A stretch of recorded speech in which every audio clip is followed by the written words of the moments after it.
अस्सलाम वालेकुम, कैसे हैं आप। इस दुआ के साथ कि अल्लाह पाक हम सबको अपने हिफ्ज़-ओ-मान में और खैर आफ़ियत से रखे, आमीन सुम्मा आमीन।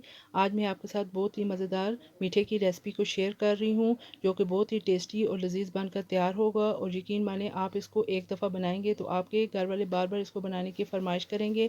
इसको बनाना भी बहुत आसान है। ईद के मौके पर या किसी भी दावत पर आप इसको बआसानी बना सकते हैं। इसको बनाने के लिए जिन चीज़ों की ज़रूरत होगी उनमें मैंने लिया है दूध 1 लीटर,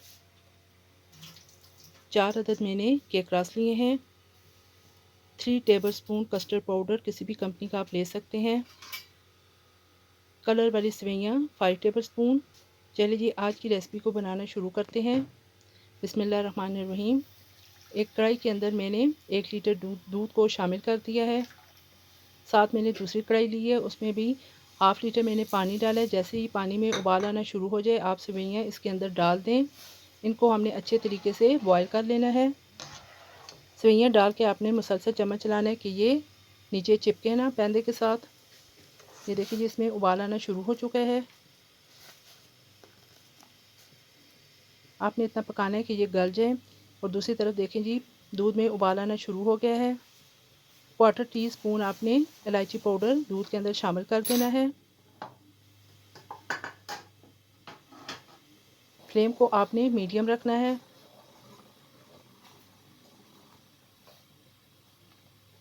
ये बहुत ही जल्दी मीठा बनकर तैयार हो जाएगा। अब कस्टर्ड पाउडर के अंदर आपने थोड़ा सा दूध मिक्स करके इसे अच्छी तरीके से मिक्स कर लेना है कि इसके अंदर कोई गुठली बाकी ना रहे।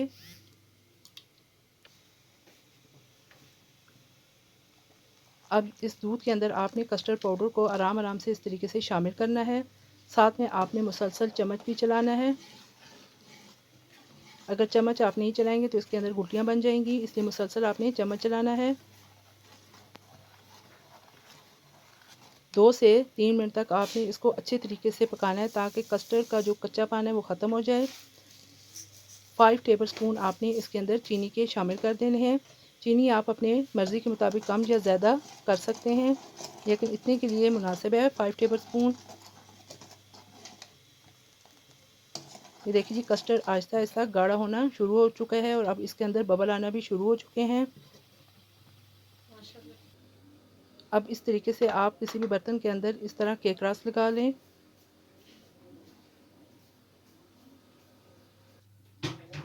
और ये देखिए कस्टर्ड हमारा ठंडा हो चुका है। और ये देखिए इतना गाढ़ा ये बन के तैयार हुआ है। अब जो हमने सेवइयों को बॉईल किया था छलनी की मदद से पानी को निकाल कर आपने इसके अंदर शामिल कर दें और अच्छे तरीके से आपने इसको मिक्स कर लेना है। ये देखें जी देखने में भी किस कदर खूबसूरत लग रहा है। अब इस कस्टर्ड और सेवइयों को मिक्स जो किया हुआ है उसको आपने इस तरीके से बोल के अंदर डाल देना है।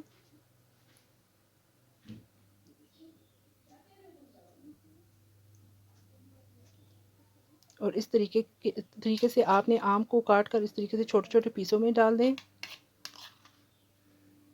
साथ में थोड़ी सी चेरी को भी शामिल कर दें और बारीक कटे हुए बादाम भी शामिल कर दें। ये देखिए कितने मज़े का ये हमारा मीठा झटपट बनकर तैयार हो चुका है। ये बहुत ही आसान रेसिपी है, आप इसको एक दफ़ा ज़रूर बनाइएगा और मुझे कमेंट बॉक्स में अपनी राय से आगाह कीजिएगा कि आपको मेरी ये रेसिपी कैसी लगी है। अगर आपको मेरी ये रेसिपी पसंद आए तो मेरे चैनल को याद से सब्सक्राइब और शेयर भी कर दें और बेल आइकन को भी प्रेस कर दें ताकि मेरी हर नई वीडियो आप तक बर वक्त पहुँच सके। ये आपकी तरफ से हमारे लिए बहुत बड़ी सपोर्ट है। फिर इंशाल्लाह एक और नई वीडियो लेकर दोबारा हाज़िर होंगी। अपना और अपने प्यारों का बहुत ख्याल रखिएगा और मुझे भी अपनी दुआ में याद रखिएगा। इजाज़त दीजिए। अल्लाह हाफिज़।